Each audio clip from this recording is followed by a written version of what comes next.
Hey everybody, Proper for Ages coming at you from my other location. How you doing today? Today I wanted to test out my old microphone because everything I was trying was coming out tinny and bad, and so onward and upward, right? Try new things every day. What's the new things this week? I've been busy and doing a lot of stuff that I've wanted to record and I wanted to tell you all about, except I couldn't.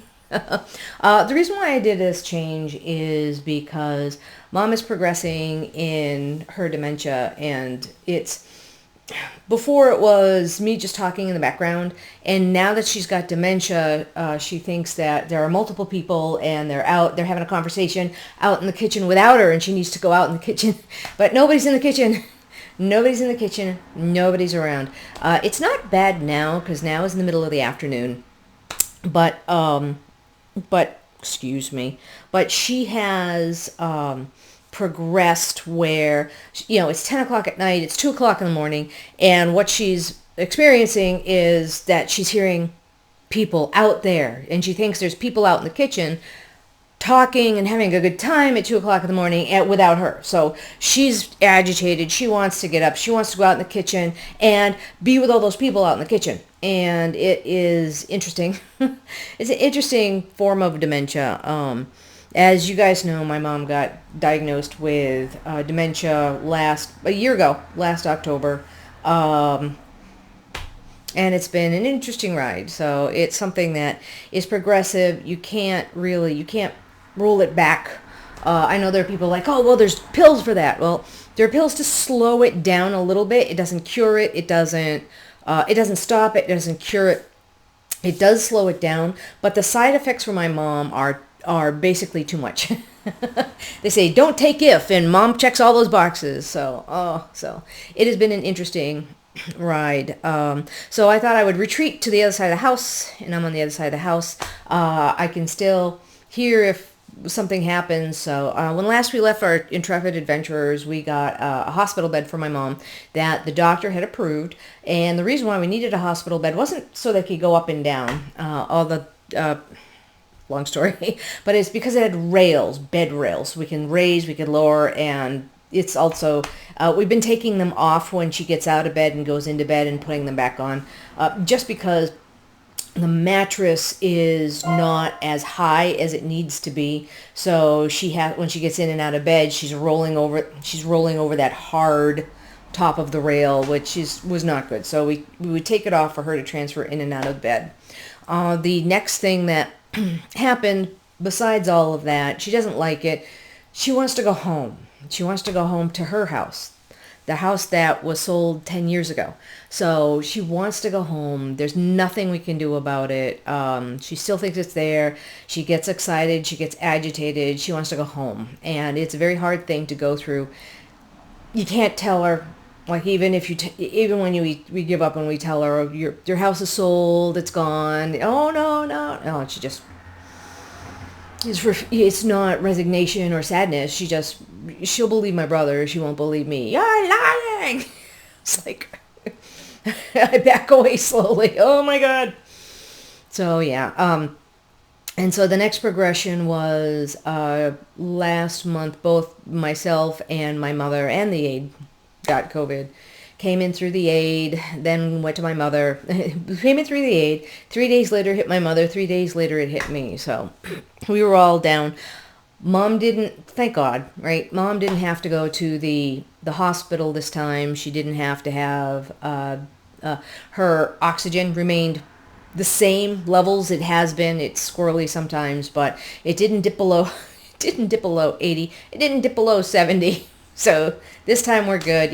So that's the good thing about the oximeter. You can measure the heartbeat. You can measure the oxygen levels. It's all good. That was the good news about it. The bad news about COVID is now Mom can't transfer. Before you could have the wheelchair there, and she would transfer herself from the bed to the wheelchair, and then when she wanted to go back to bed, the wheelchair and the bed. Now she can't do that. She does not have the strength to do that anymore, which is very sad. And it would be dangerous, except we have the rails, so that she can't get in and out of bed on her own. And she hates them. She doesn't like them. She wants to get up when she wants. trust me, before we got the hospital bed, it was a progression. First every month, then every few weeks, and then every week, and then every few days, and then every day that she fell out of bed. So that is a safety feature that we have. But that's where we are.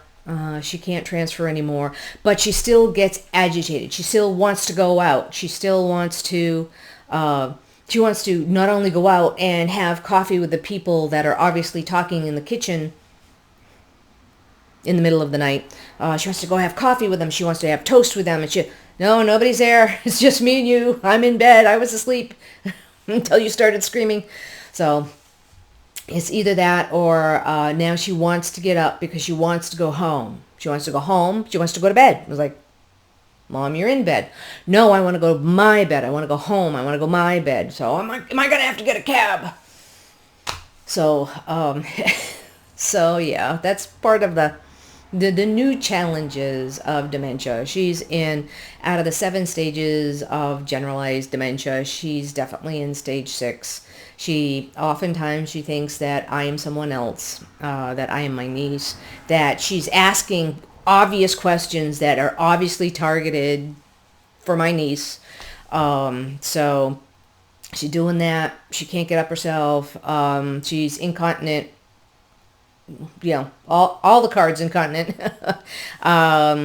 She's hallucinating people that aren't there, people in the kitchen talking. She doesn't know what time it is. She doesn't know what decade it is at this point. But so far, we're holding our own. We're standing pat. We're holding our own. If it gets too much, it might eventually be time for a nursing home or not even assisted living, a care home or something. It's sad to say, but I was a nurse's aide for 8 years, so I know what's going on. I know it's great to be able to have that knowledge and stuff, but we'll see what happens. I mean, there was only one time I was borderline like this Sunday. What's today? Today is Friday the 20th. So last Sunday she had a major, just furious event at 10:15 at night. She thought everybody was in the kitchen. She wanted to go home. She was tired. She wanted to go to bed. She wanted to go home and go, you're all at home. You're in bed. No, it was borderline violent. So, it might be time now to think about, to not even plan. It's just have the thought about, what happens if she progresses downwards. And, usually 2 things happen. Let me back up. I know this is going long, I'm sorry. Usually 2 things happen to the elderly. Either they suffer a fall, go into the hospital and go downhill quickly, or they get pneumonia and they go to the hospital and they go down quickly. I'm a nurse's aide, so so I think I am the holding fast against that, either of those things happening. So she's continuing to go downhill slowly, which means she's got more time to go into stage 7 dementia, stage 7 severe dementia, and which is good and bad. The good part is that she's still going and she's still kicking, and the bad part is that it's a very sad decline. So there's no win situation. Try to keep her happy, try to keep her healthy, try to keep her comfortable, try to keep her entertained. But it's just something that it's a day-to-day at this point. It's, trying to be there almost all the time. We've arranged it so that there is someone here almost all the time, and that might transition rather shortly into somebody being here all the time, whether it's me, whether it's the aide, whether we get somebody else in, and we just keep going. But that's where we are at this point. It's, keeping 2 properties, keeping the inside of the house relatively organized and clean, and the outside of the house, and just the other property, I have to go there and do work on it and do stuff on it, and it's a pain to do it all by myself. My brother was a blessing. He came out and helped me for 2 weeks. I was on vacation for the last 2 weeks. He came out, he helped me, he spelled me so I could go to the bug out location and relax and stop and just peace out. And it was very nice, and it was very helpful, and I think it was kind of an eye-opener too. So because I'm here every day, I see the the small declines, but since my brother is out, he sees a little bit more of a jagged edge than me. So very brave. He was very brave. He was very helpful, and it was very nice to have him. Thank you if you're watching this. So yeah, it's a progression. But all right, I'll leave you with that. What's the good news? The good news is I have another project. I have a prepper project. I've been working on it. I've been keeping it from you. Actually, yeah, I've been trying to clean this place so that I can set this up and talk to you a little bit more. But I hope to do a few more videos and show you a little bit more about the project I have. We've done the chicken project. Knock on wood, the chickens are okay. The Igloo chicken, it looks like the Space 1999 chicken coop. It is something that is a good project. It's kind of a gimmick. If I were to do it again, I would just get a regular chicken coop. It works for a chicken tractor, but for me, it's a little bit flimsy. So if I ran up to the wiring and everything and did let's jump on it, it would just fold. So it's something that is a gimmick. The chickens are okay for now. I got an